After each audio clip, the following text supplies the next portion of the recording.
Good evening. We're going to get started. It's a little bit past 6:35 and want to keep this to an hour or so because I know everybody has a day job and make sure that we respect your time and make this as interesting as possible for an hour. So I'm going to be doing the second session of From Social Media to Social Ministry. And it is a book that you can purchase the book.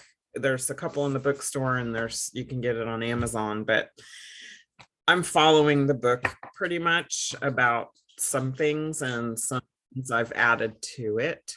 So, God Janice.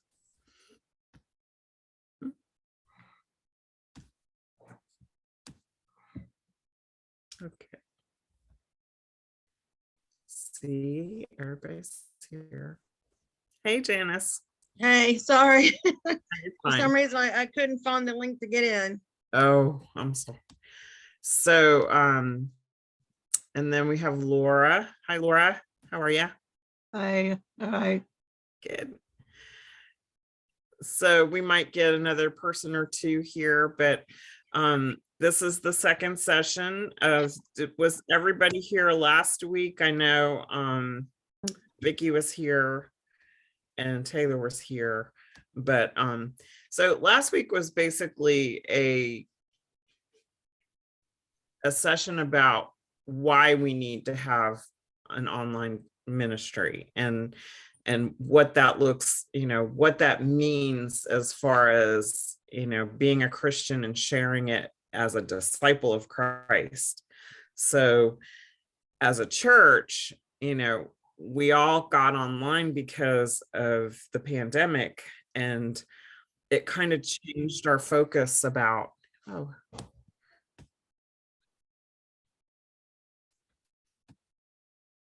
it changed our focus about what we were able to do with virtual things online. Hi, Cassandra. How are you? And so what this course is supposed to do is get you to think about all the other things we can do online besides have a church service. And it's kind of limitless.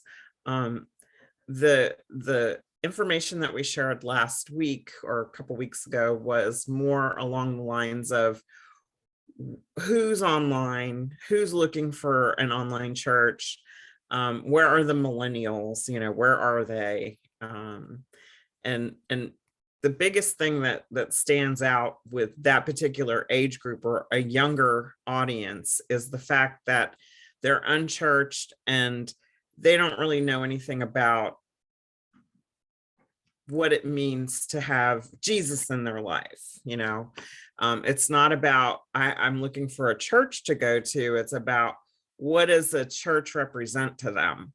So it's so much more than a church service. It's more along the lines of what exactly does discipleship look like. So I'm going to share my screen.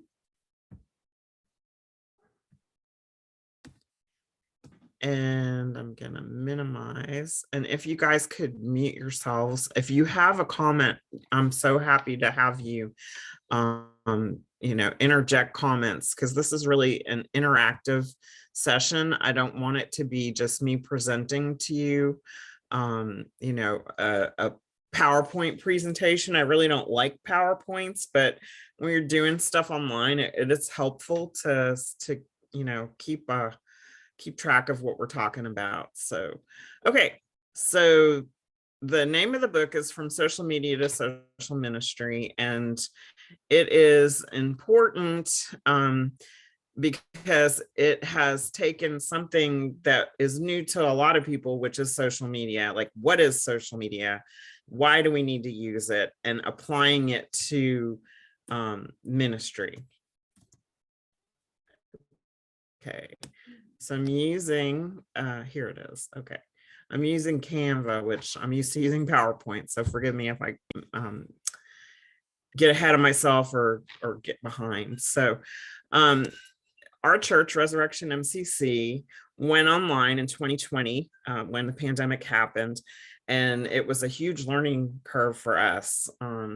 Besides the fact that we had to put things like music online and people saying prayer and reading scripture and all these other things, and not everybody was in the same room. It was a big, huge, almost experiment of how do we do this, and then once we do it, what does it look like, and then how can we make it better?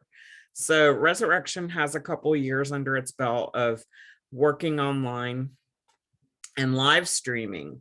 Live streaming is where we have a social media channel on Facebook and YouTube, and those channels broadcast to the audience what's happening in the room, or at least what's happening on camera.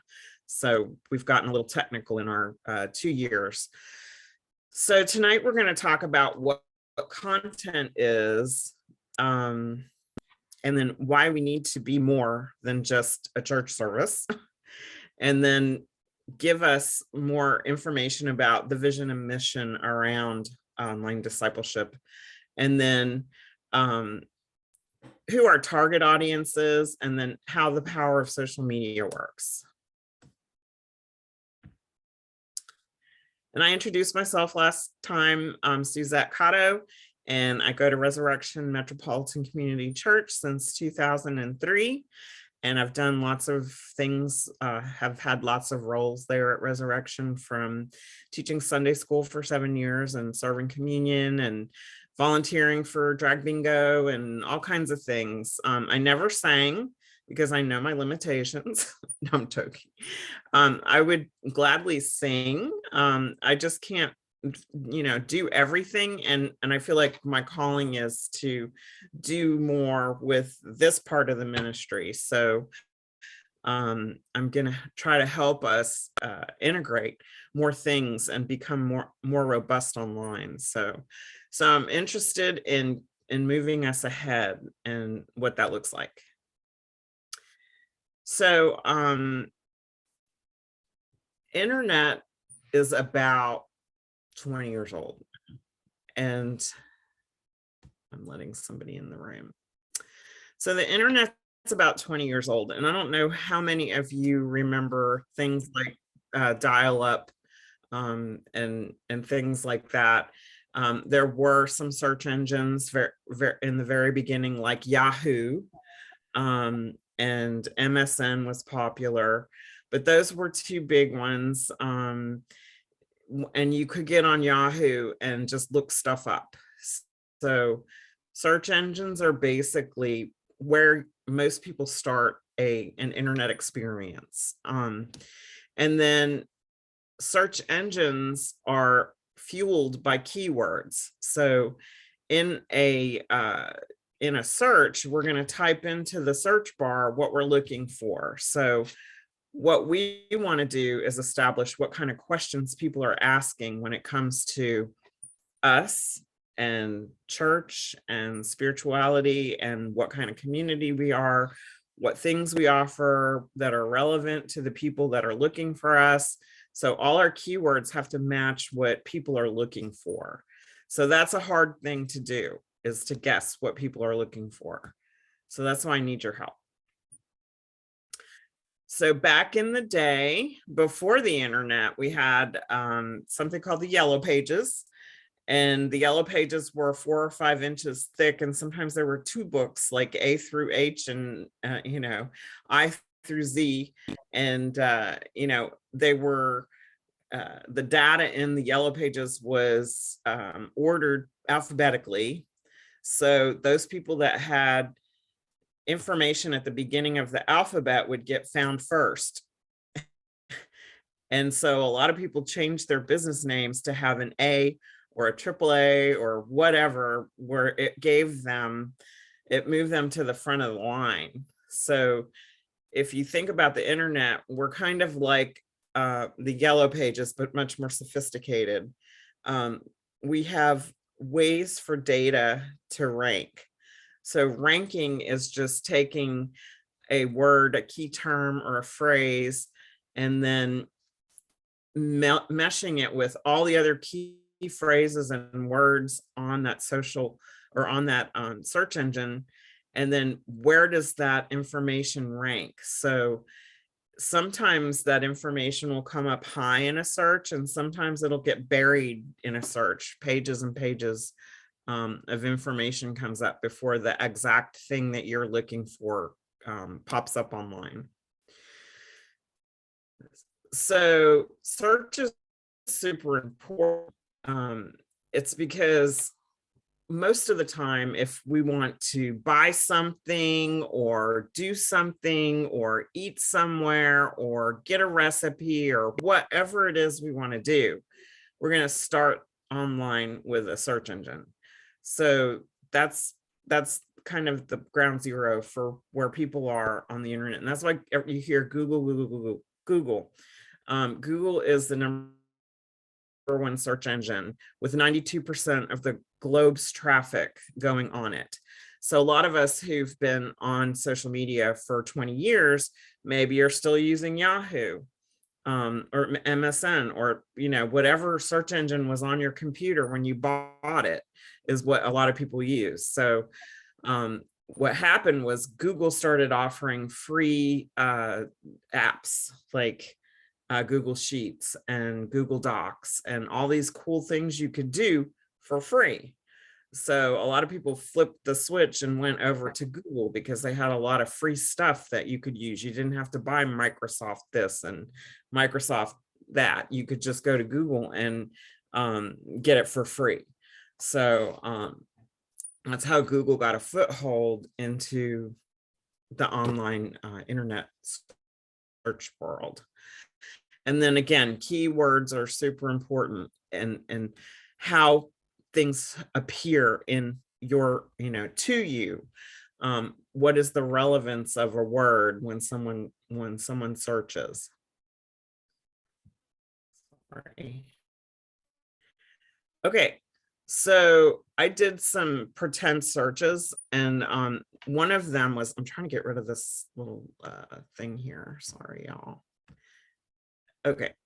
I did a search for gay church. And so being a church that is LGBTQ friendly and has a specific audience, I thought, okay, let me think of some words that someone might be using to search for us.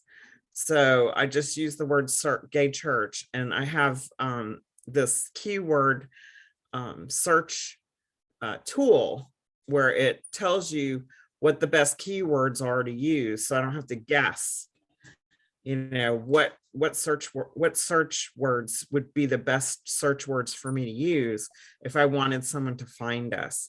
So when I looked up gay church, as you can see here, it pulled up 851 to 1700 searches a month on a search on when someone searches for gay church. So that's not a huge volume of searching. I've seen searches with much higher parameters than this. There's lots of things that Google or the search engines think about, and all these things have some kind of relevance to the actual search process. And then the searches are governed by algorithms, and it's all way over my head, but I just know that whatever words I use to access something, or whatever words I want to use for people to find us on our website and in our social media, need to match what people are looking for. So I want to find those words that are high in the search world. Okay.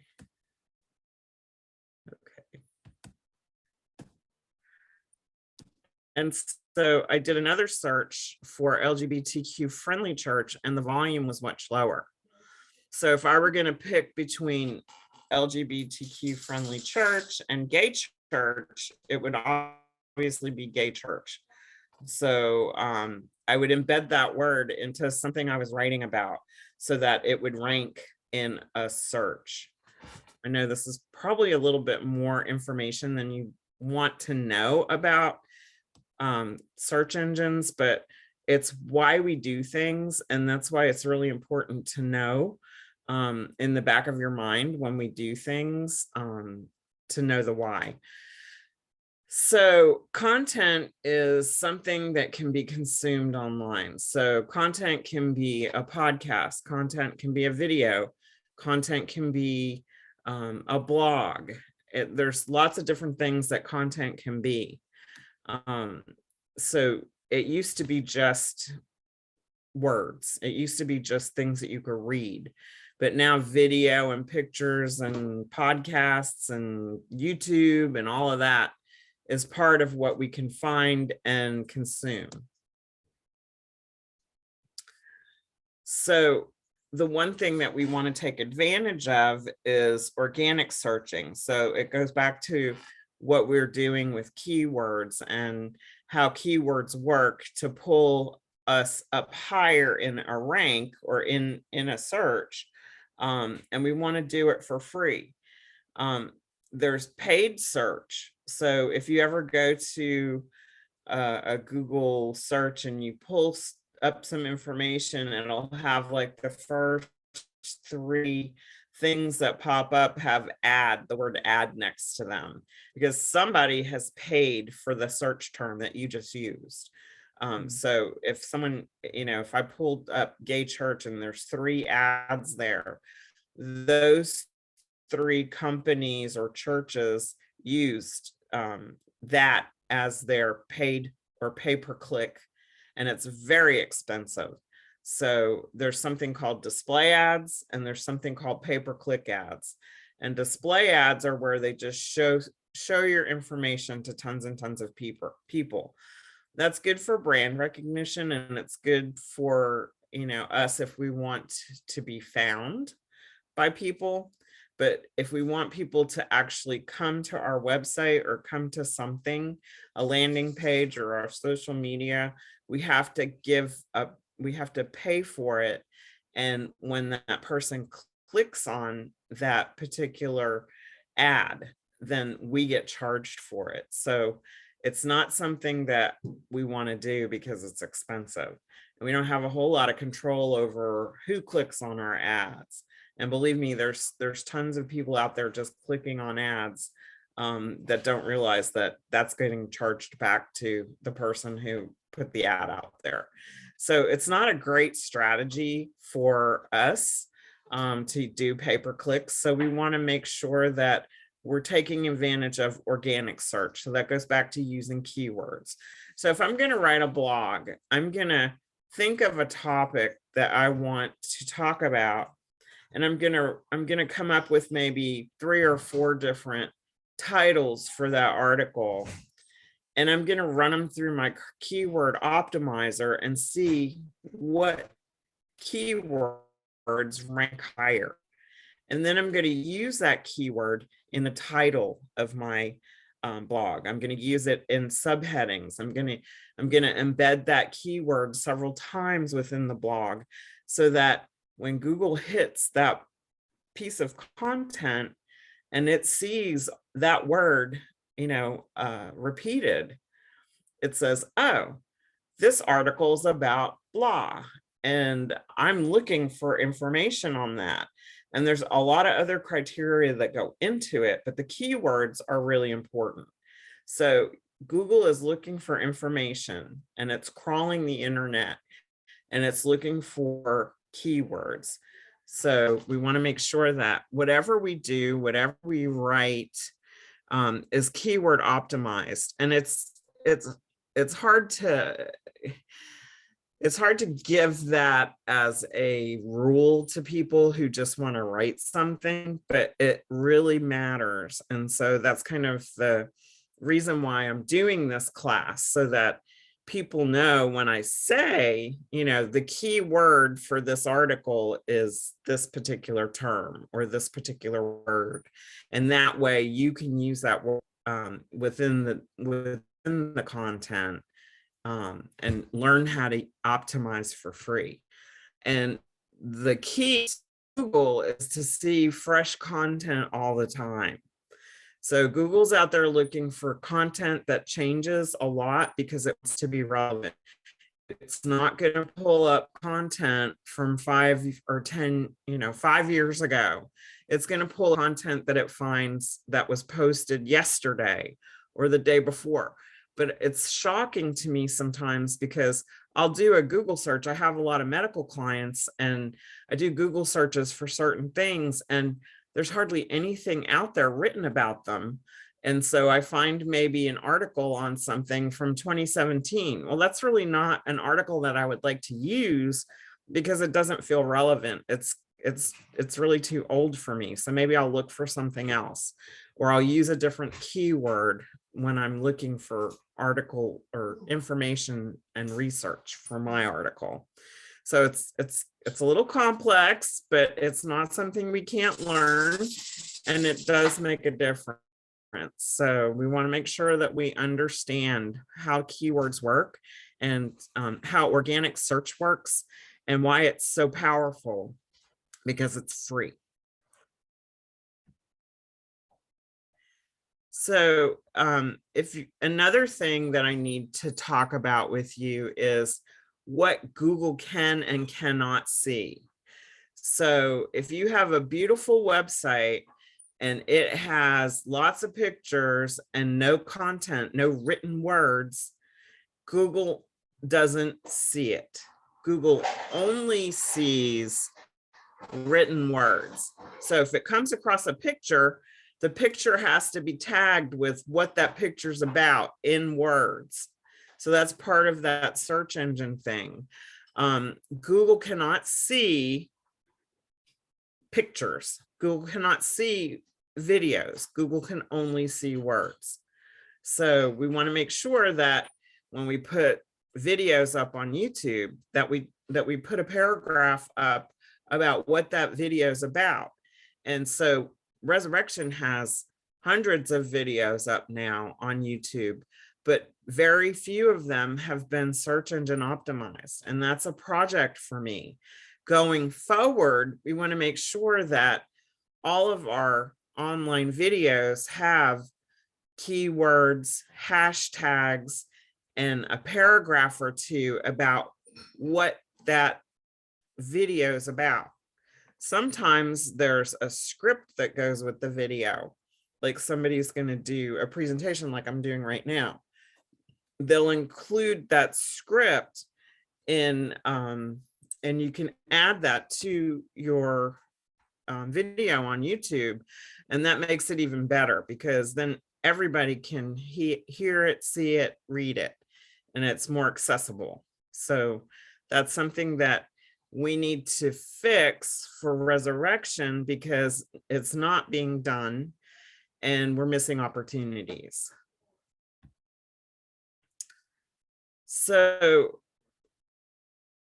I wanted to talk to you also about social platforms and what exactly a social platform is.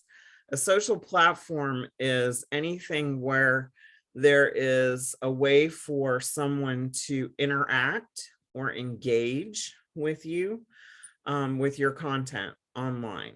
So Facebook, Instagram, YouTube, TikTok, all of those different platforms, LinkedIn, all of them are social platforms because you put up some kind of content, you put up a picture, you can put up a link, and then there's a way for people to give you feedback. They can like the post, that's engagement. They can make a comment about a post, that's engagement. They can share a post, that's an engagement. If someone likes, comments, and shares on a post, that's like winning the Kentucky Derby on Facebook, and that gives you lots of credibility. It's also, whenever you get engagement on anything, it gives you a lot of credibility on search or social platforms. So I put up a lot of posts every single day. I put up a post for Resurrection on our Resurrection MC church page on Facebook. I put up the same posts on Facebook, Instagram, Twitter, LinkedIn. I don't know if we have a LinkedIn. I think we don't. But all of the platforms that are the most important ones are the ones that we engage on, including YouTube. And YouTube is considered a social platform because it can have engagement. And YouTube is the second largest search engine. I know no one really calls YouTube a search engine, but if you want to know something, most people or a lot of people will go to YouTube. Like if I learn how to cook marzipan, for instance, I can go to YouTube and look up how to cook marzipan, and 500 videos will pull up about how to do that. YouTube is a search engine just like Google, and YouTube is owned by Google. So it's super important to know what search engines get the most traffic, what age groups, and what, all the different parameters that people use when they just get on a search platform. So it's important to know what the most popular social networks are, because we want to diversify, but we also want to be where most people are. So right now, at this point in time, most people are on Facebook. 2.91 billion people are on Facebook. 2.56 billion people are on YouTube. These are social networks that you don't see Google, because Google's a search engine, but I told you YouTube was a search engine too. So it's kind of doing double duty. So Facebook, Instagram, and YouTube.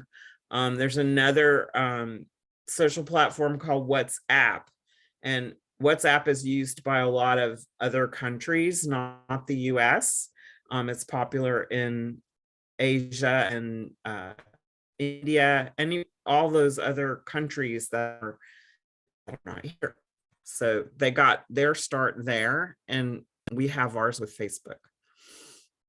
So you can see the trend. You can see, we don't want to spend a lot of time on Pinterest or Twitter because nobody's there, number one, and number two, maybe our people aren't there. So we got to find out where our people are.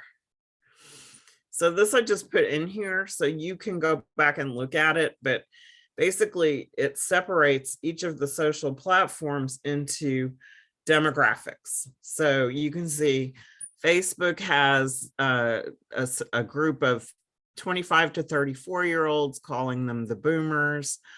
Instagram is the millennials, the 18 to 24 and 25 to 34-year-olds, etc. So, and you can see, who uses these things, and it's very valuable to know, who's using what platforms, and then the content that platform prefers. So on Facebook, it's photos, links, information, and live video. But if you go to Instagram, you can't share a link on Instagram. Instagram does not want you to link a picture to something and go off that platform to somewhere else.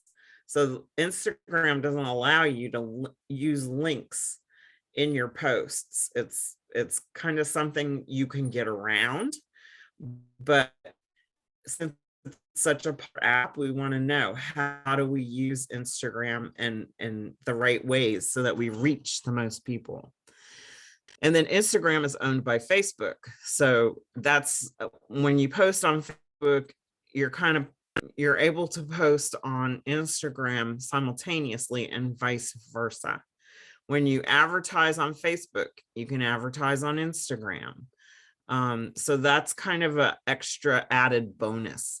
And then way down here, we see TikTok, and that is the younger, much younger people, the 10 to 19-year-olds. But I will tell you, I spend a good hour a day probably on TikTok, and I just don't know why. I don't know if any of you spend time on TikTok, but it's very entertaining, and we have to figure out a way to use that social platform because of the demographic that has its interests. So, younger people want to see video, and video is the most engaging. So we definitely want to create some TikToks, and I've been learning how, not just looking at TikTok, but learning how to use it.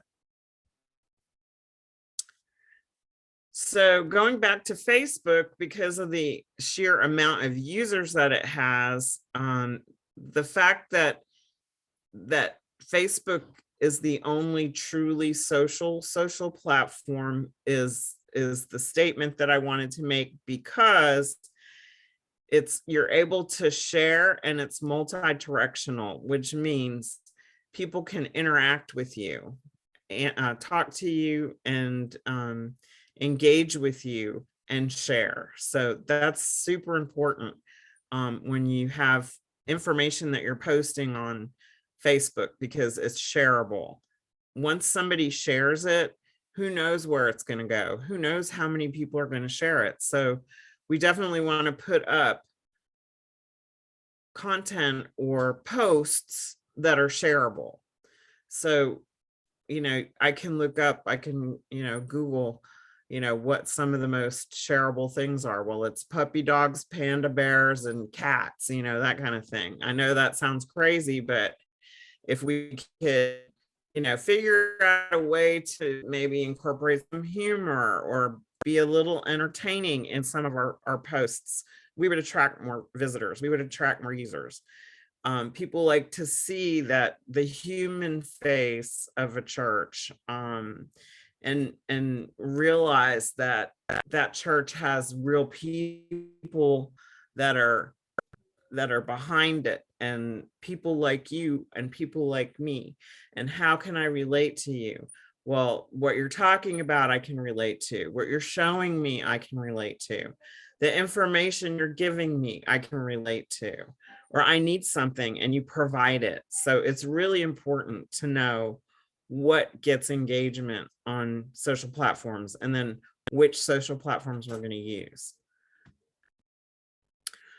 So in the book, From Social Media to Social Ministry, they talk about the fact that only, well, right now, 8 out of 10 people use Facebook. So we already know Facebook's the number one social platform, just because of the number of people that use it. Right now, 2 out of 10 people attend a church service. So it would be really important for us to be where people are and make sure that we are on Facebook and other platforms, that we can diversify, but we need to make sure that we're where most people are. So that's why I talk about Facebook. I had a board of directors meeting on Monday, and a couple of people were like, I don't even get on Facebook. I do TikTok. I'm on TikTok 3 hours a day. Or I don't get on Facebook, I'm on Instagram. And it's like, so why are we doing Facebook? Because I don't think Facebook's relevant anymore. Well, I'm going to go by the statistics, and the statistics right now tell me that Facebook's still the number one platform. So I can't ignore the statistics, but I'm also not going to ignore the fact that I see TikTok over here, and I see how popular it is, and I see who's on it. And I want to learn how to use that platform to optimize and to bring people in that wouldn't normally find us because they're on a different social platform.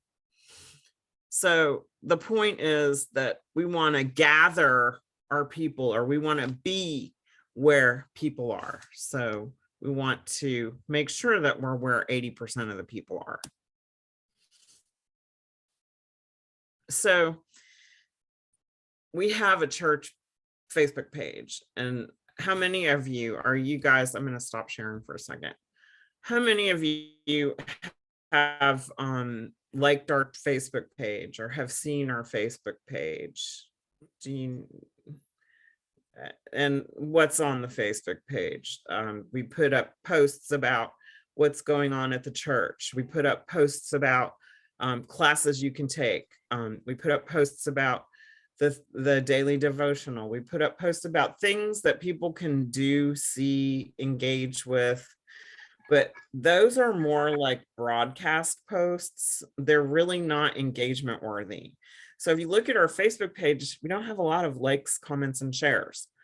And that's something that I need to change. So we didn't, I wouldn't call it an experiment, but Sandy is our online church moderator, and Sandy's in Costa Rica. And Sandy comes to church online just about every Sunday. And she was up visiting a couple months ago, and we just got to talking. And she's like, I'm on Facebook watching the church services. And I'm like, wow, you're there every day. What would it would be so cool. And I have this book, and we got to talking about what does this look like. And she's like, I can be that person that gets online and greets people and says hi to them and answers a question, or it's not just like they're joining this church service online and nobody's there from the church. That is intimidating for some people. Some people don't want to talk. I mean, we've had instances where we talk to people and they didn't want to be talked to. That's fine. It's a learning process for all of us, but we've learned. And I wanted to tell you, Sandy, that we had 60 online people this last church service. That's the most we've ever had. Awesome. Ever. So something is happening right. When I first started doing this, we had like 13 to 15 people online, and it's been consistently 40 to 50. This last week it was 60. I fell out of my chair. I was so excited. So something is happening right. And I know it has to do with the fact that Sandy's there every Sunday talking to people and making them feel welcome. So thank you for your service, and we appreciate you. And what you do matters. So, okay, so I'm going to go back to sharing my screen.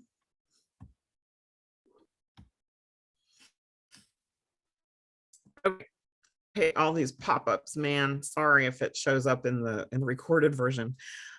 So why I went away from this page initially is because we don't want to broadcast messaging.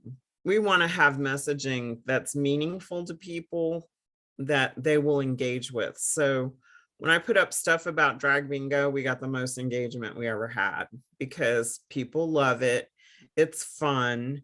They want to talk about it. It's social. So that kind of stuff really got people engaging in our posts. And what I'll do is I'll put a little advertising dollars behind a post like that. If I see something's really popular, I'm going to put some ad dollars behind it because I know that'll just boost it to outer space. And the fact that if no one can find what we're posting, then it really doesn't exist. So I could be putting up posts every single day on our social media page, and if no one's engaging with it, nobody else sees it. If somebody likes, comments, and shares on a Facebook post, it goes to their news feed and then has the opportunity to be shared from that news feed. So that's why it's so important to have engagement. Oh, this thing is going to make me crazy. Come on. I think I will be using PowerPoint from now on because I can't get this thing to work. Okay. So Instagram, we talked about, belongs to Facebook, and Instagram is really about showcasing people and culture and life. So the word selfie is synonymous with Instagram because, you got people taking pictures of themselves and putting it up on Instagram. Look where I'm at. Look what I'm eating. Look what I'm wearing. Look at my hair. Look at my nails. look at my weight loss. Everybody on Instagram wants you to see something.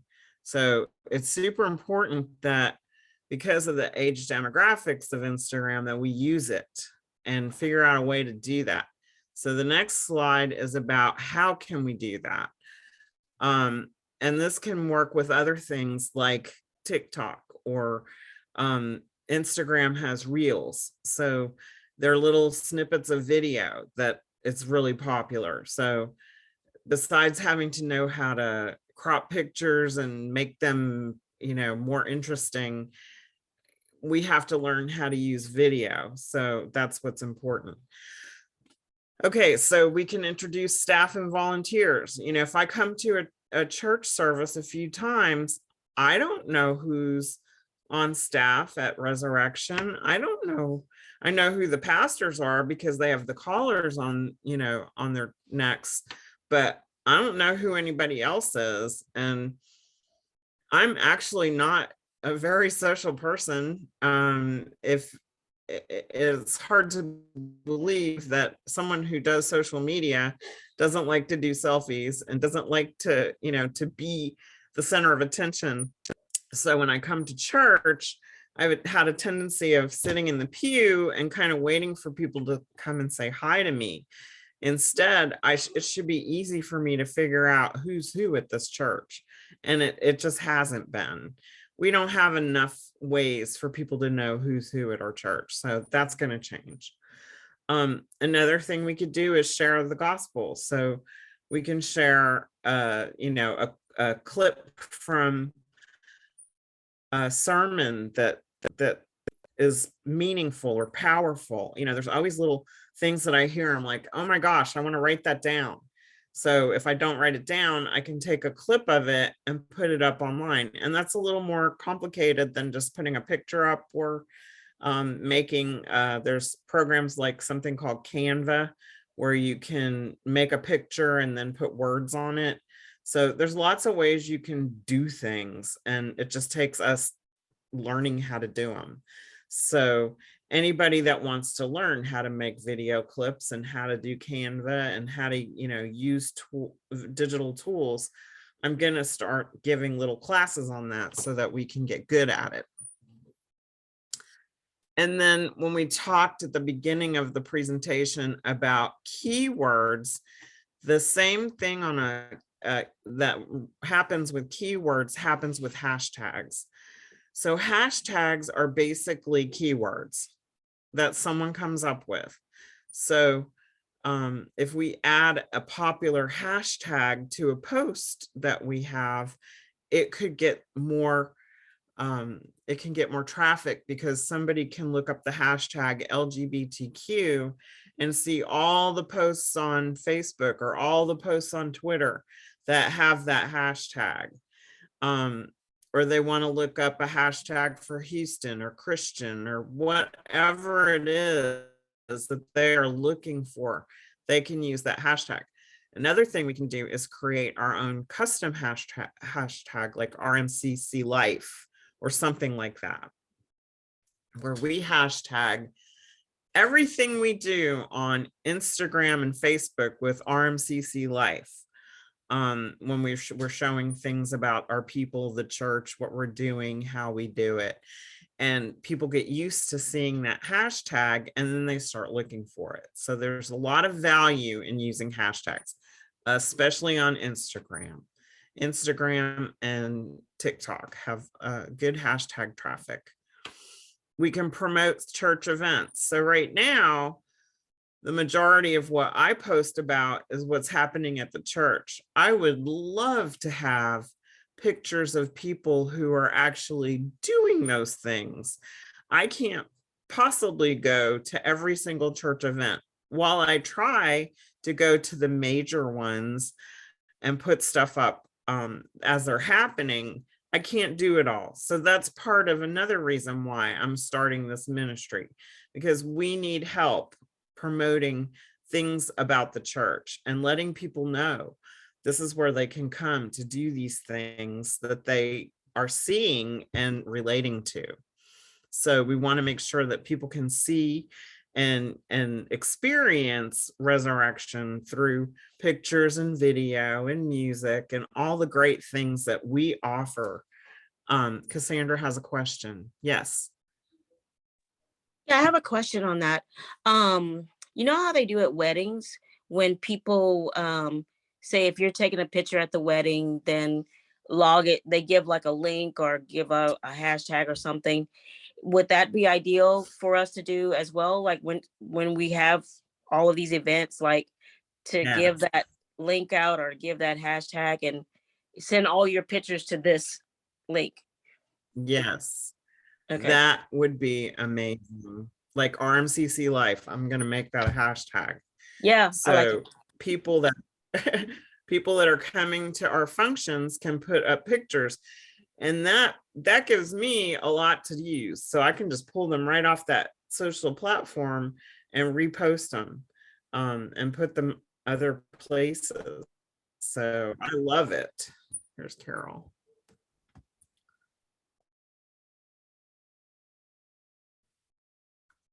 And for those of you who weren't here last time we met, Carol Kiesling, hi Carol, Hi. is she's from Santa Fe, and Carol is going to be, no, where are you from?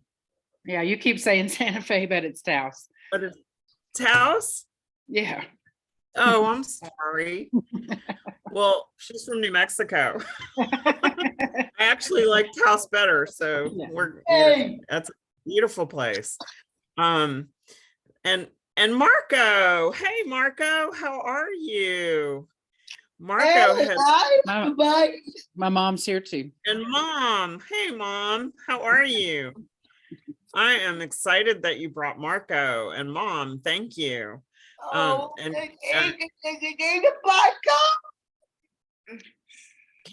Marco and I and Carol met at Chicago, the general conference in Chicago, and I did the children's ministry there, and Marco was one of the helpers. He helped us with all the activities that we had to do. And we had little kids and we had medium-sized kids, and then we had Marco. And Marco helped us. And tell us a little bit about what Marco's doing now. He has, isn't he working? Aren't you working right now, Marco? Tell us what you're doing. But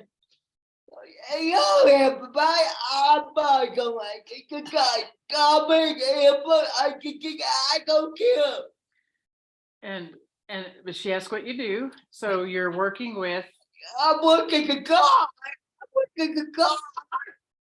dogs, You're with service working dogs. with You're helping to train dogs. service dogs. That's amazing. That's awesome. So welcome, Marco. We'll have more things for Marco, and maybe some more teens, maybe some more people with different abilities that we can get together and make a thing for us, make it a thing that people will come to. So Carol is in the process of becoming an MCC ordained pastor, and needs to do some continued work that is monitored by a pastor who is an MCC pastor. So Troy and Carol and I are going to work together to get her time so that she can continue her studies and eventually become part of our MCC church as a ordained minister. Okay, so going back to where I was coming from, let me go back to sharing my screen. We were talking about hashtags and how they're important and how people find us. And we talked about, Cassandra was asking, she said that people give cameras and stuff, or they give a hashtag out at a wedding so that when people take pictures, they can share them with everybody that went to that event with the hashtag. So that's exactly what we want to do with MCC, with Resurrection. I want to create that RMCC life, so that will become a thing for us, and we can all use it when we're doing stuff around church and share the life of our church. Okay, so next page. Oh, this thing. Come on. I don't like this. I'm going to do PowerPoint next time. Sorry, y'all. You're getting a speed course of what we've talked about. Sorry. Okay.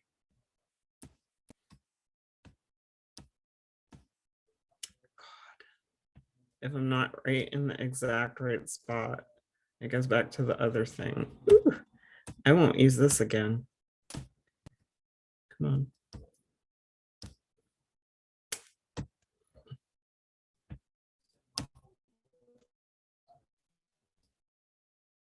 Okay, so we stopped talking about Instagram and why it's important to show the culture of our church to the world using hashtags.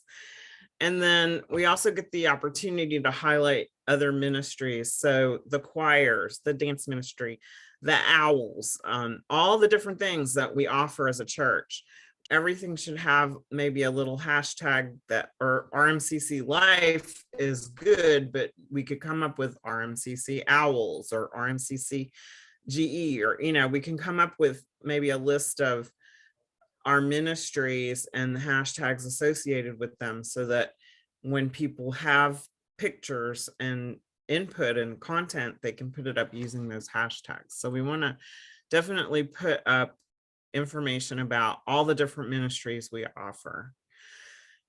And then we also have lots of, we have virtual courses, classes. Reverend Vicky has Wednesday night classes where she teaches, they go over a book study, and we don't like to call them book studies, but they're more of a discussion opportunity and a way for people to have some intellectual conversations about a topic. And so those discussions can also have hashtags. And then, those of us who do selfies can put them online, and it's okay. It's okay if you like to do selfies. And so all this talk from the last time about what and why we want to do church online comes to this particular point where church is more than just a live stream, and it's more than a live stream of a static church service. So right now, the majority of what we're putting out there in live streaming is just our church services on Sunday mornings. Just think of how much more we could be doing. It is a lot of learning for us, but we all learned how to use laptops. We all learned how to use, iPhones. We all learned how to do things, and we can continue to learn. It is sometimes hard for some of us to do the technology stuff, but I'm here to help facilitate that. And I want to make sure that we at least have more Zoom time, that we at least have more opportunities to do hybrids where there's a Zoom piece of it for people who are virtual, and then there's a live piece in-house. And then we just did the Dreaming Forward sessions, and we had a hybrid session there where we had some online conversation and online participants, and Laura was one of those participants. So they were able to, we had a point tilt Zoom, it's called a PTZ camera, where it could pan the room. And that way, those people who are online got to feel what it was more like in the room of people rather than just on a static Zoom screen. So there's a lot of technology that we have yet to master, but I'm not going to be afraid, and I'm not going to encourage people to be afraid. I'm going to say, let's do that. And let's make sure that we're including people that want to find us, that want to find something relevant to them. So another part of the book, From Social Media to Social Ministry, talks about leadership. So we have to have pastors in our churches. We have to have leadership so that we have somebody driving the bus. Same thing with an online church. We don't want the online church to be separate. We want it to be part of the church as a whole, the whole church body. So, but we still need somebody, a leader person, a leadership person, whether that be a pastor or whether that be just a management type person or a director or it's something where we have to be intentional, and there has to be accountability, and there has to be some standards, and just some basic rules of engagement, and we have to have someone in a leadership position do that. So that's what we're working towards. A lot of when we were talking budget, when I was in the board of directors meeting on Monday, we talked about what does it look like for us to have an online church, and those resources that we're going to need to have to propagate the time and the structure needed to get that part of our ministry or part of our church up and running. And it requires us to have somebody in a leadership position, preferably a paid leadership position. We need a support team. So while we have tons of volunteers that make our church happen every Sunday, and other times we would not be a church without our volunteers. So we need people who are willing to spend some time, intentional time, to be part of that online ministry support team.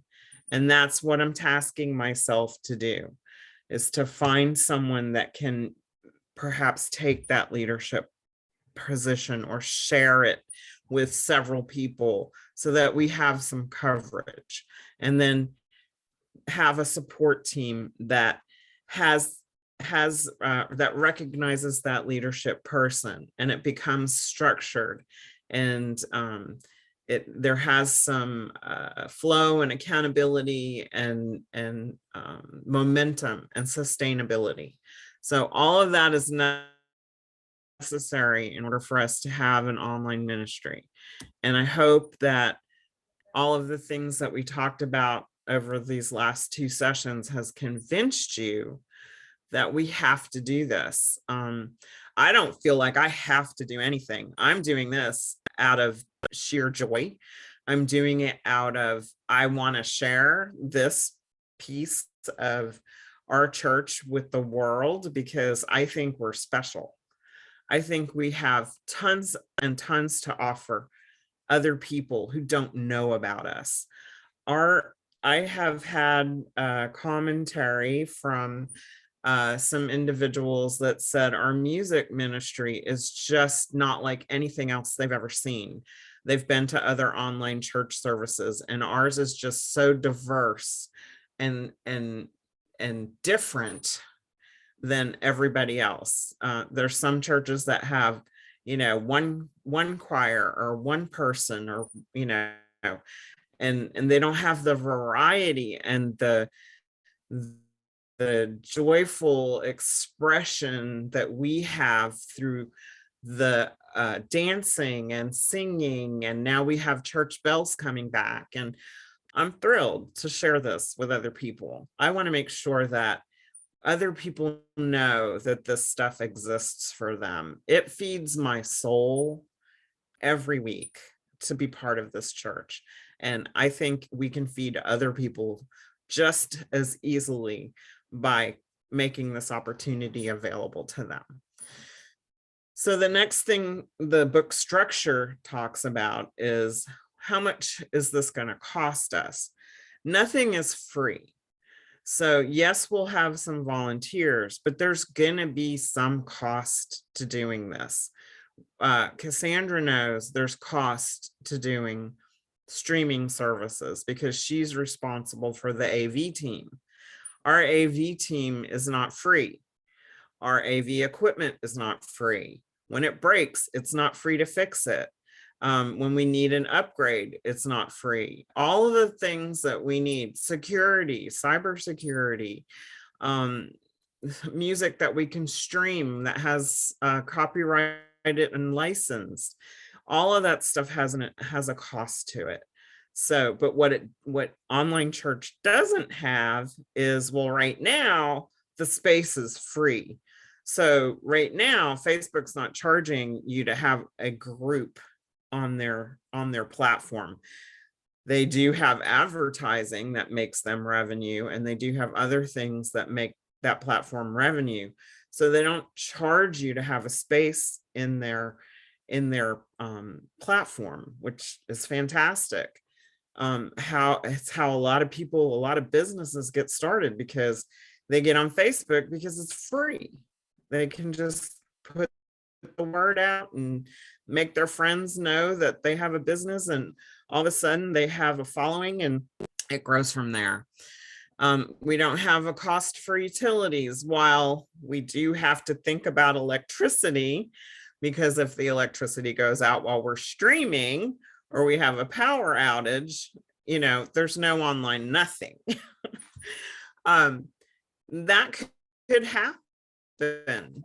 And we have to have contingency plans for what does that look like. If I'm in this part of the world, I'm in Houston and we have a hurricane, who in what other part of the country can kind of, be the backup plan. So all this stuff has to be thought about. And then as far as capital improvements, we just recently raised money to a fantastic fundraiser for upgrading the activities building, and it surpassed our expectations because we were able to share that effort and that fundraising and how important it was, and all the good work we do with the activities building, and we share it with the community. That was overwhelmingly important to our church people.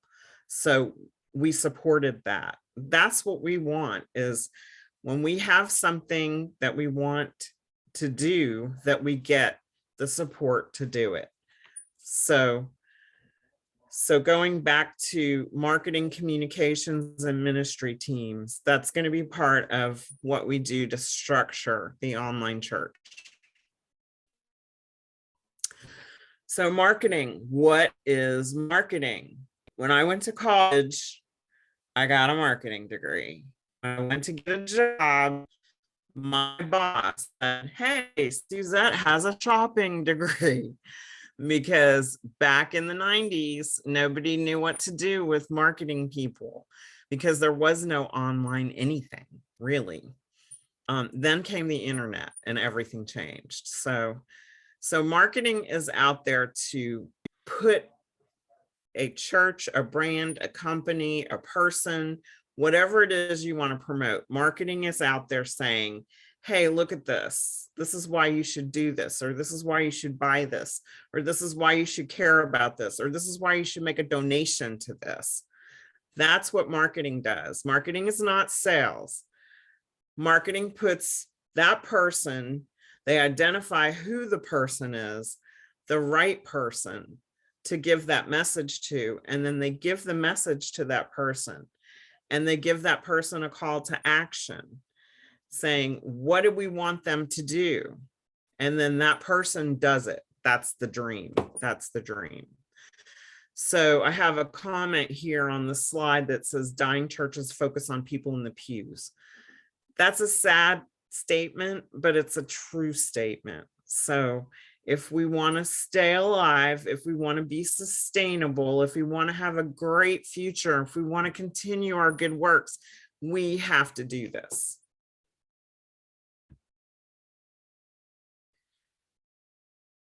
then marketing also, like I just said, we have to decide who our target is.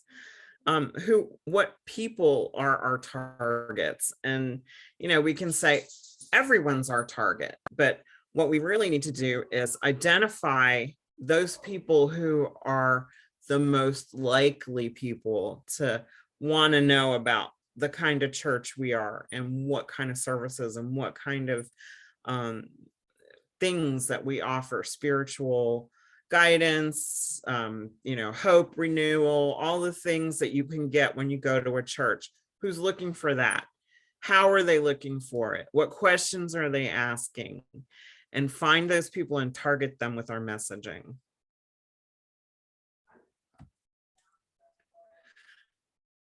And then we go from marketing to communications. So marketing and communications kind of segue. Communications is telling people about something. So the marketing is determining who, determining how to talk to people, and the communications piece facilitates that. And that's what we need to learn about, is all the different things that we can use to communicate to people with. So that's going to be the social media platforms. We do have a website, but it's not interactive, or at least it's not today. But our social media platforms are interactive. So we want to push people towards our social media. And then we push them to our website, and we push them to our app so that they have the full picture of what's available to them. And we measure it. We measure the success of those communications by who engages with the information, who likes, comments, and shares it. That is super important.